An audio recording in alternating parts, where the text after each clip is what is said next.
Papo de Grande. Temporada Prefeituráveis para Santa Maria 2024. Parceria comercial Cassisme, De La Páscoa, CRVR, Santa Maria Ambiental. Olá pessoal, é com muita satisfação que a gente inicia o primeiro episódio do nosso podcast Papo de Grande. É isso aí, conversa de gente grande. E a gente nessa primeira temporada vai iniciar com um bate-papo com os pré-candidatos a prefeito de Santa Maria. Isso, esse ano, você sabe, tem eleições municipais e a gente vai antecipando já um pouquinho de quem pretende comandar a cidade nos próximos 4 anos. Nesse primeiro episódio, com muita satisfação que eu recebo aqui, Everton Falck, vai se apresentar para a gente, trocar um papo aqui sobre Santa Maria. Falck, obrigado pela presença. Antes de mais nada, eu gostaria que tu se apresentasse para quem está nos acompanhando. Quem é o Falck?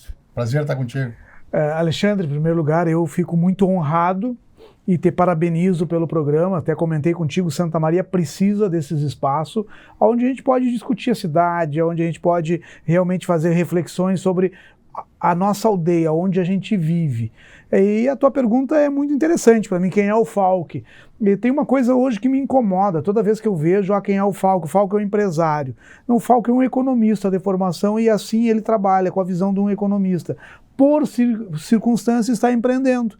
Mas o Falck começou a pensar na vida quando morava ainda lá no Perpétuo Socorro, numa casa 5,5 por 5,5, usando as casinhas, né, para poder fazer as suas necessidades. Eu estou falando isso porque as pessoas muitas vezes não sabem a nossa origem. Depois disso, quando a gente achava que não poderia ficar pior, ficou pior. Nós tivemos uma crise e eu fui morar no Guarani Atlântico, com a minha avó era zeladora, porque nós não tínhamos condições de pagar aluguel. Não estou falando isso para trazer o coitadismo, mas é justamente para dizer qual é a origem da gente. Cara, campo de futebol, Guarani, vendendo pastel, aquilo ali foi a minha vida. Estudando no Érico Veríssimo, estudando no Perpétuo Socorro, em 1984 começa a transformação. Por isso que eu defendo as empresas e o desenvolvimento endógeno. Eu me recordo como se fosse hoje, em 84, Alexandre, eu descendo as escadas da Caseni feminina, tinha perdido uma vaga com 16 anos, porque eu não tinha habilidades para cumprir a vaga. E o seu Salvador Isaías me olhou e disse, o que houve? Ele chamava carinhosamente assim, às vezes nem sabia o nome, né? E eu digo, não, eu perdi a vaga, mas tu precisa do emprego? Eu digo, preciso. Tenho toda uma dificuldade, vem semana que vem.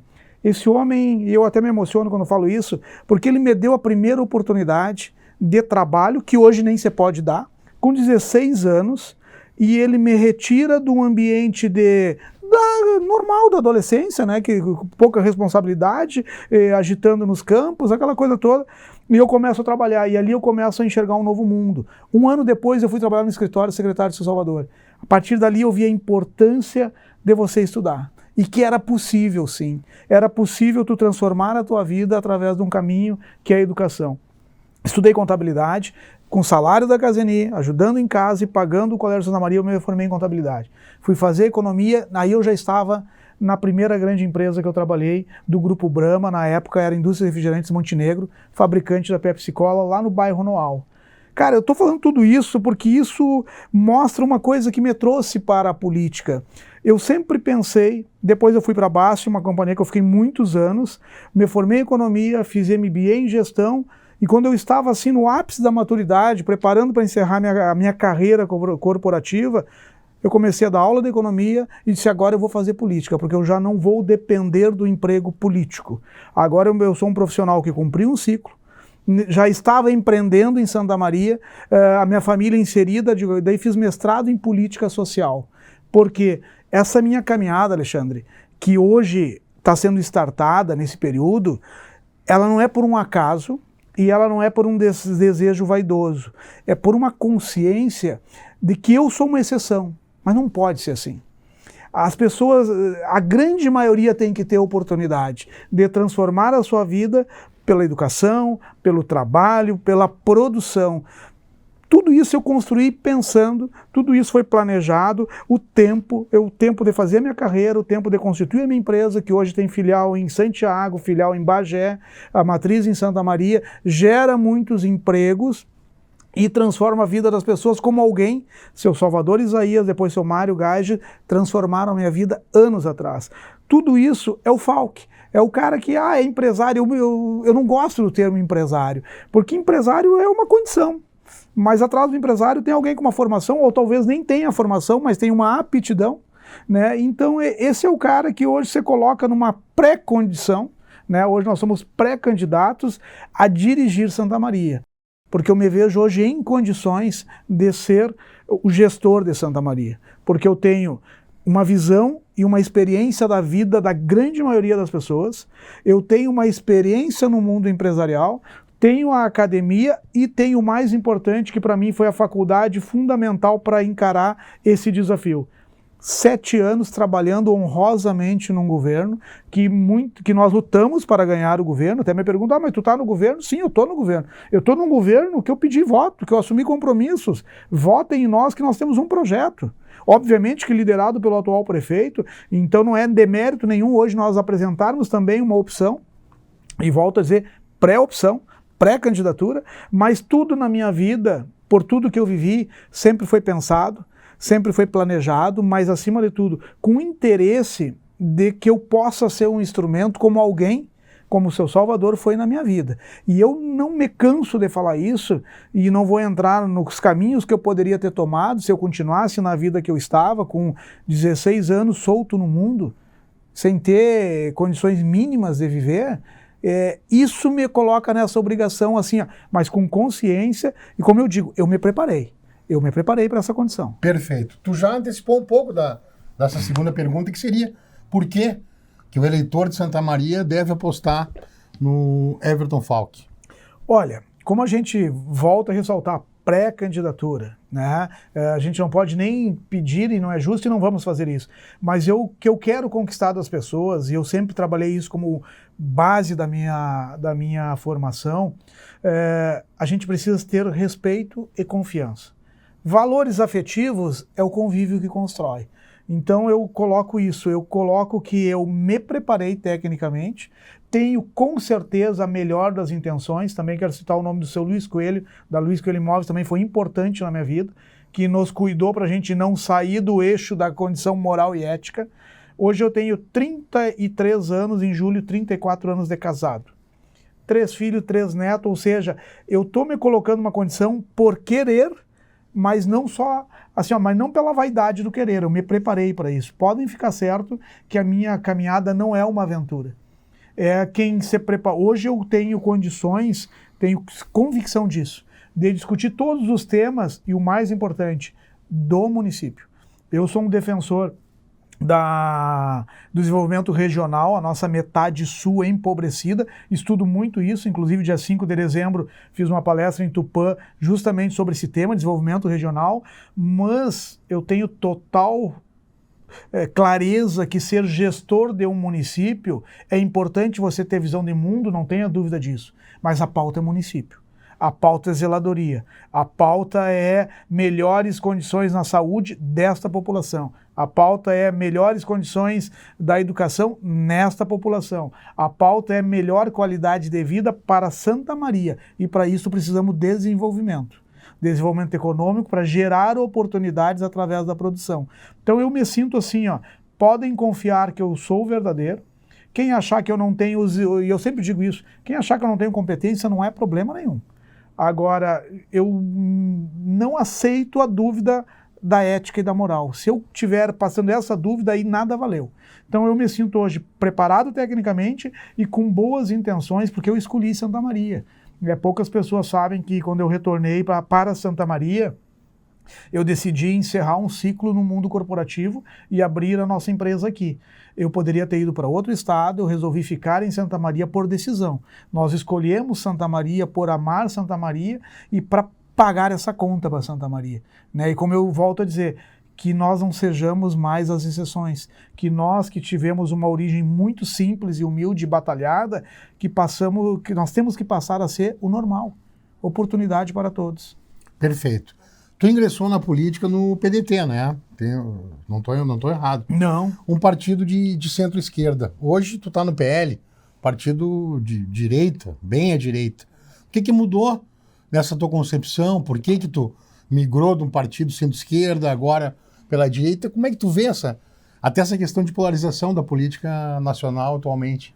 Olha, a primeira questão que eu coloco, e isso também é uma das coisas que me incomoda, e como disse, eu fiz mestrado em política. A ciência política, para mim, quando eu escuto falarem, vamos fazer a nova política, não existe nova política. A política é uma ciência milenar. O que existe é comportamento ético ou não ético na política, para se manter em posições e ter vantagens com ela. Política é uma só, e ela é simples. A política é a harmonização dos diferentes. O que é a política? É você e eu somos diferentes, mas nós temos que estar harmonizados. Eu não posso querer te destruir. Eu tenho que aprender a conviver contigo. E isso me deixava muito à vontade num partido de centro. Principalmente porque o PDT é social-democracia. Mas o que no ambiente político começou a me incomodar? Social-democracia. Quem leu a Renovária do Papa Leão XIII, que ali nasce a social-democracia, que é a harmonização do capital do trabalho? Poucos militantes leram. Depois tu vai para a direita e vê algumas coisas também que não fecha. Daí eu começo a aceitar uma coisa que me incomoda. O Brasil conseguiu inverter a pauta, em vez de ser a ideológica e ser comportamentos individual na política. Eu espero que isso mude, que a política volte a ser grupos ideológicos. Mas hoje você busca na política um grupo que realmente esteja alinhado com o que você acredita, e o PL está alinhado com o que eu acredito. Eu acredito na família, eu acredito na ética, na moral, na pátria e em Deus. E sou praticante na minha religião e também acredito e respeito que todos os caminhos que levam a Deus são justos. Então isso me fez ficar muito à vontade de fazer essa saída de centro-esquerda para a direita. Porque este ambiente de direita hoje, eu me sinto com espaço para expor o que eu acredito e eu consigo ser um agente, um instrumento. Né, e até uma coisa que eu sempre peço em cada oração que eu faço nessa minha caminhada, eu só peço duas coisas, que é sabedoria para fazer as coisas para o bem e que eu seja um instrumento do bem. Né? Então eu fico à vontade, te confesso que eu sonho com um Brasil que retome lá naquela sua origem. Eu me lembro de 89, onde nós tínhamos diversos candidatos com posições ideológicas muito claras, muito definidas. Lamentavelmente, o Brasil, ao longo de 3 décadas, se perdeu muito isso.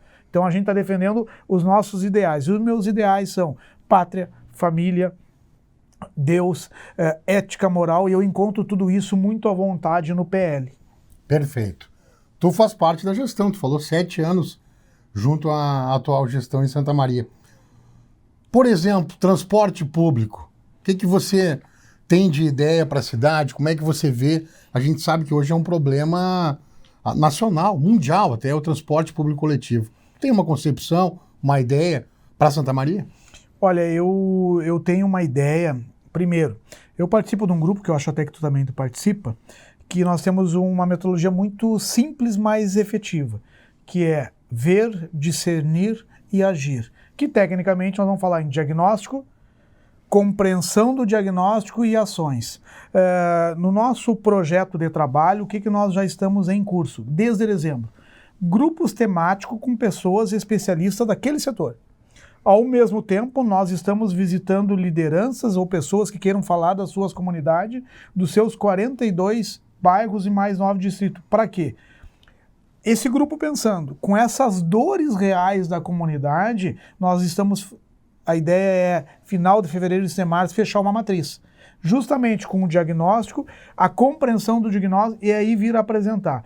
Transporte público, como qualquer outra atividade, no mundo capitalista, a gente não pode descolar da necessidade da sua sustentabilidade. Então nós temos que harmonizar um transporte digno, que atenda quem precisa e que o mercado demande. Porque todo mundo tem uma certa filosofia, mas a regra é simples. Hoje, se você, para vir na universidade, gasta 1 litro de combustível, é mais barato tu vir de carro e ir embora de carro. Se vier 2, fica mais barato ainda, com mais conforto. Ou seja, o ônibus tem que ter, o transporte público tem que ter qualidade e ser economicamente mais atrativo. Então isso vai ter que ser enfrentado, vai ter que ter um diagnóstico muito forte, com visão empresarial, e eu não vejo problema nenhum. Esses dias eu vi uma crítica até... Essa crítica está muito presente na minha memória, numa intervenção tua, numa entrevista tua, quando criticaram a suplementação do transporte público. Subsídio. Pessoal, quando custa 6 e o município exige que cobre 5, alguém tem que pagar a diferença, senão o sistema vai falir, vai quebrar. E é o que eu digo, o sistema não é bom? Não é. Mas se ele colapsar, fica pior ainda. Então hoje a missão é não deixar colapsar, fazer sem dúvida, uma nova concorrência, mas sem desconectar da viabilidade econômica de quem vai investir, ou o Estado assume tudo, que a gente sabe que não vai funcionar, mas eu vejo com muita clareza a necessidade de ter subsídios, porque esse subsídio não é para o empresário, esse subsídio é para que o cidadão tenha um transporte qualificado que permita ele se deslocar para produzir e isso ser efetivo e com demanda. Mas eu vou muito mais longe. Eu acho que o transporte público é muito mais do que isso, é mobilidade pública. Por isso que eu defendo também, nós temos um gigante distrito industrial. Isso foi um erro no passado. Nós devemos ter diversos pontos de produção para evitar o grande deslocamento do trabalhador. Ele tem que ter oportunidade de trabalho próximo da sua casa, que aí você consegue talvez até ter carros menores com mais conforto, com menor custo, né, que são os micro-ônibus. Então é essa complexidade, e eu espero que a gente ainda entre nessa área que é a que eu quero enfrentar, chamada plano diretor. Tá? Porque o transporte público, além da licitação, além de tudo isso que é cobrado, é muito mais complexo. É mobilidade urbana, é trabalhador próximo do serviço, tudo isso, e aí eu vou também para uma teoria de Pareto, que é a diminuição da complexidade. Nós temos que diminuir a complexidade do sistema, seja ele público ou privado, para sermos efetivos. Perfeito. Nessa linha, então, o trânsito, a mobilidade urbana, ela se agrega nesse teu conceito de mudança de transporte público, pelo que tu disse. Tem ideias também específicas para trânsito, para mobilidade de Santa Maria? O que dá para ser feito? A gente sabe que recursos não se tem muito, né? Eu acredito assim, a Santa Maria tem uma situação que nós não temos como fugir, que é uma cidade consolidada. Então, como a gente trabalha numa cidade consolidada? Nós temos diversos bairros. Nós temos que, dentro da identificação da vocação de cada bairro, Santa Maria tem que começar a ter dinâmica econômica em cada bairro. Mobilidade urbana não é só via, não é só veículo. É quantidade de deslocamentos. Se nós tivermos hoje, como vamos pegar, por exemplo, aí a Zona Norte, onde eu tenho a minha empresa, se nós realmente fortalecermos a economia daquele bairro, todos ganham. As pessoas que ali moram vão ter mais possibilidade de conseguir emprego ali. Vai diminuir a sua movimentação na cidade. A Zona Oeste, esses dias eu recebi o telefonema de um investidor de fora, querendo abrir um grande negócio num bairro que já é virtuoso em Santa Maria. E eu digo, não, tu tem que ir para o outro lado, porque lá está a oportunidade. Mobilidade urbana passa por ocupação consistente e consciente de toda a cidade. Isso já vai ajudar. Obviamente que depois nós temos que discutir fluxo, né, ordenamento da cidade, por isso que eu volto a falar, plano diretor tem que ser revisto, é necessário, porque o plano diretor é que vai nos dar condições de fazer um planejamento adequado que vai atingir mobilidade urbana, segurança, a gente acompanhou o que foi o inverno ano passado, né, tudo isso mas tem um começo. E esse começo, para mim, chama-se plano diretor. E dentro do plano diretor, nós temos que ter um plano de mobilidade, que, diga-se de passagem, nós tivemos um ótimo estudo lá em 2015, se não falha a memória, que tem que ser revisto, que tem que ser adequado, que tem que ser retomado. E isso é uma pauta que ela é prioritária, porém, não pode ser afobada. E aí, se tu me permite, nós temos que entrar na discussão plano diretor. Perfeito. Antes, saúde, por exemplo, também, como o transporte público, ele é um problema também que afeta todas as cidades, e como tu disse, gestor da cidade cuida de todos os assuntos. A saúde, nós temos problemas ali hoje, agora com o hospital regional, enfim, sempre uma demanda. Profissionais, pediatras, a saúde do município de Santa Maria, como é que tu enxerga?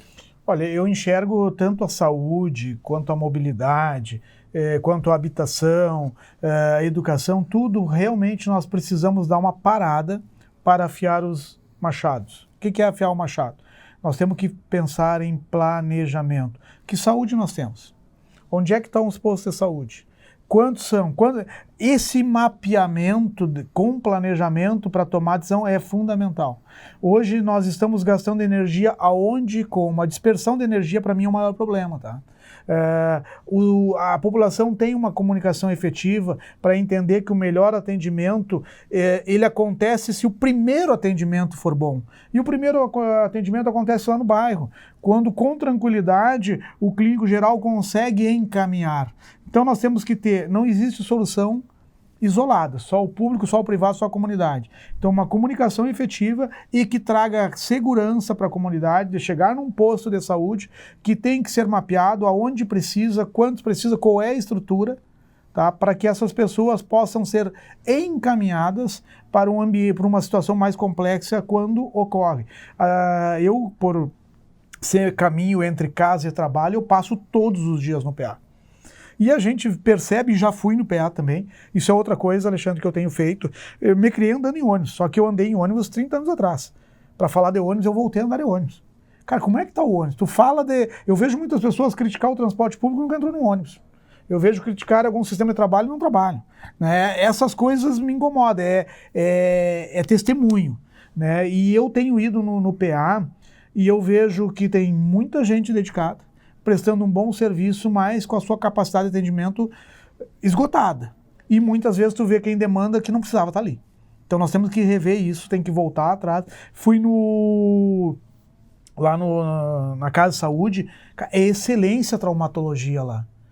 Só um detalhe, se você consegue atender 5 e tem 20, e desses 20, 10 talvez não precisasse estar ali, essa parada, eu entendo que o novo gestor de Santa Maria vai ter que dar uma parada no seguinte de apresentar a solução.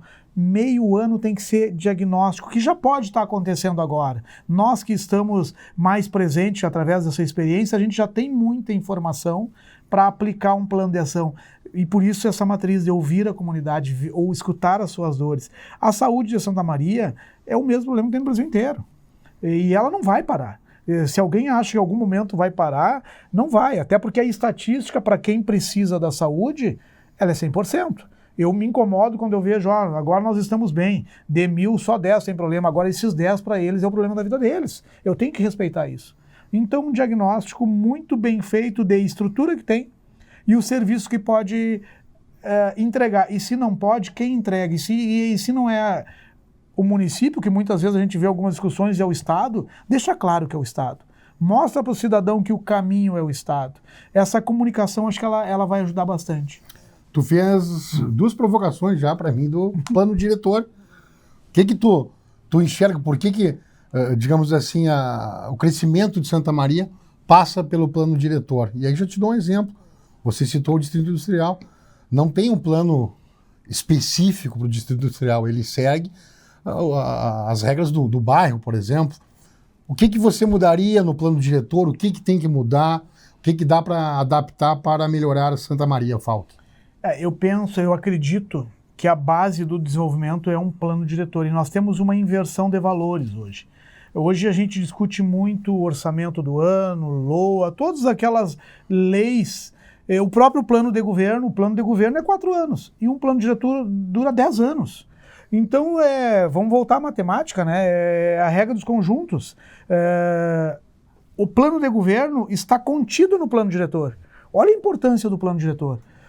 O plano diretor tem que ser revisto com uma velocidade muito grande, mas de qualquer maneira, ele é tão complexo que não pode ser todo ano. Senão tu vai só atingir e atender situações imediatas e momentâneas e de interesse específico. Isso tem que ser separado. O que eu acredito? Primeiro, caso a gente venha a ter a honra de governar Santa Maria, 25 não tem discussão de plano diretor. Porque um plano diretor qualificado, sério, responsável, primeiro precisa ser subsidiado por uma série de estudos de compreensão da questão geográfica do município. Ou seja, aonde estão os mananciais? Em direção a São Pedro, hoje nós temos o aquífero Guarani. Quando a gente olha aquele campo, é para lá que a cidade tem espaço de crescer. Mas em que condições? Então, o plano diretor hoje, primeiro, Santa Maria tem que investir aí na ordem de 15 milhões de reais, que é um conjunto de estudos que vai identificar áreas de risco, tudo que tem embaixo do solo e vai indicar qual é o caminho para ocupação ordenada. E parar de permitir que a falta dessa indicação permita ocupações não ordenadas. Então, o que eu acredito? Isso é compromisso. Nós temos que aplicar e investir nesses estudos técnicos que vão dar as condições da nossa região, do ponto de vista de solo, de água, de capacidade de suportar avanços de prédios. A partir daí, isso leva um ano, aí sim a cidade tem que sentar e discutir plano diretor. Vai levar mais um ano? Sim, nós vamos investir 2 anos para enxergar uma cidade de forma disruptiva, para enxergar uma cidade para 20, 30 anos. Qualquer um que falar diferente disso é chute. Chute, a conta já está aí. Eu tenho certeza que Gramado, se tivesse tido discussão num plano diretor, não teria desabado um prédio. Santa Maria, e eu desço o Peral com frequência, de Itaara para cá, que a gente vai com muita frequência, o Campestre, a gente tem que evitar que daqui 20, 30 anos aconteça alguma tragédia. Como é que a gente evita isso? Fazendo um plano diretor subsidiado com estudos que analisem aquele solo, que analisem as áreas de risco, que realmente diga aqui você pode fazer porque é seguro.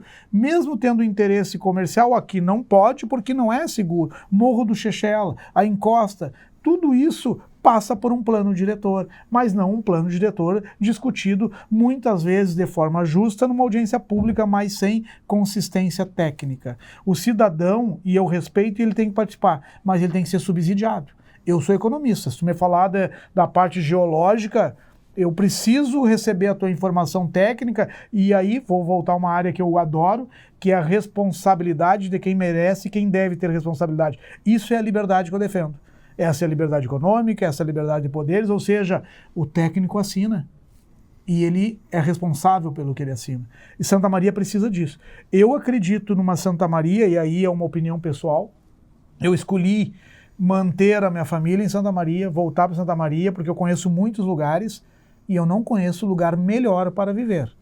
Agora, esses potenciais têm que ser lapidados com ciência. Nós temos uma academia virtuosa aqui. Como é que essa academia se integra nessa discussão? Como é que a gente integra a academia, que eu também muitas vezes faço crítica e faço questão de deixar claro uma posição.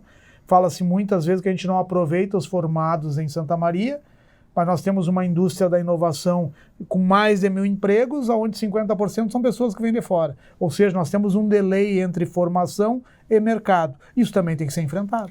Justamente nessa parte passa o desenvolvimento da cidade. Sem dúvida. Desenvolvimento econômico, qualquer gestor quer atrair emprego, indústria. O que você pensa? Você tem experiência nisso.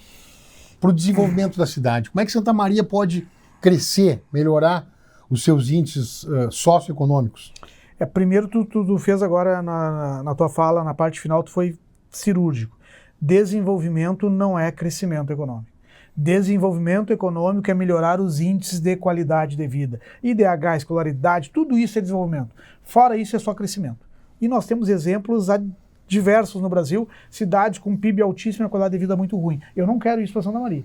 Eu quero uma Santa Maria que as pessoas trabalhem, vivam com dignidade, criem os seus filhos e prosperem. Prosperidade. Isso acontece sim com a identificação da matriz econômica adequada.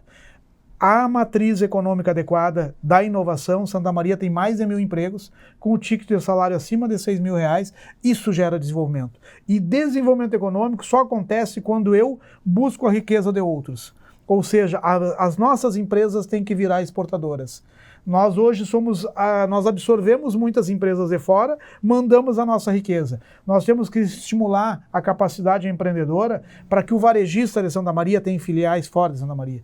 Que a indústria de Santa Maria cada vez avance fronteiras. A internacionalização de Santa Maria, que já é um fato, que já acontece, tem que ser intensificada. A inovação é uma indústria que ela é além fronteiras e ela é muito positiva. E aí eu faço outro ponto que é muito importante, que tem que fechar a conta.